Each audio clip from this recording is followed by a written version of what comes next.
हम अगर अपनी औरतों को शह देंगे तो वो हमारे लिए आगे चल के खतरा पैदा कर सकती है।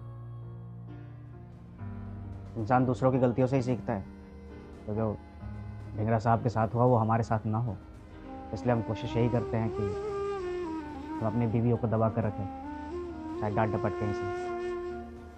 मतलब ढींगरा साहब के घर में ये चीज हो गई तो तुमने सोचा हमारे घर में भी हो जाएगा।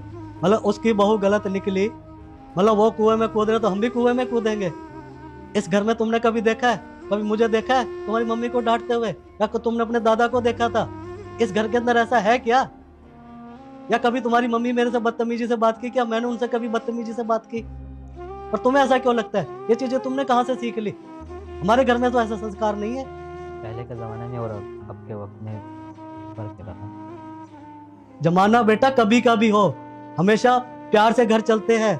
दूसरों के घरों से अपने घर नहीं चला करते। अगर दूसरे के घर में आग लग रही तो इसका मतलब अपने घर में भी आग लगा लो, अच्छी भली जिंदगी को बर्बाद कर लो।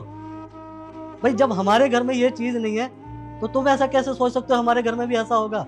जब तुम्हारे पापा के अंदर नहीं, तुम्हारे दादा के अंदर नहीं थी तो तुम्हारे अंदर कहां से आ गई? तुमने ये कहां से सीख लिया?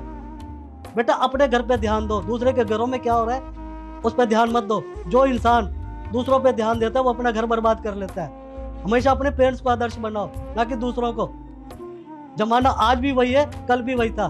हर युग के अंदर प्यार से सारी चीजें होती हैं, लड़ाई झगड़ों से कोई चीजें हासिल नहीं होती, ना घर चलते। समझ आ गई? एक काम करो, माफी मांगो बहुओं से। पापा पर का क्या मतलब है? गलती की है तो माफी मांगोगे कि नहीं मांगोगे? इसका मतलब तुम्हें नहीं लगता कि तुमने गलती की है? बहू को चांटा मार दिया, जो उस वो देखा है तो वो डांटता रहता है। सारा दिन तो तुम चिल्लाते रहते हो बहुओं के ऊपर, अब तुम्हें माफी मांगने में भी शर्म आ रही है।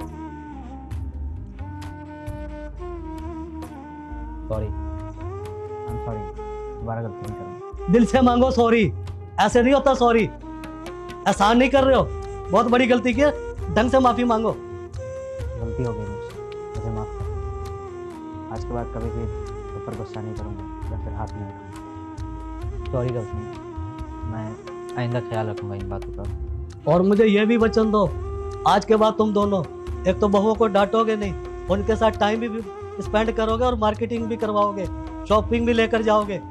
बोलो। ठीक है पापा, जैसा आप। अब की ना मेरे बेटे होने की बात।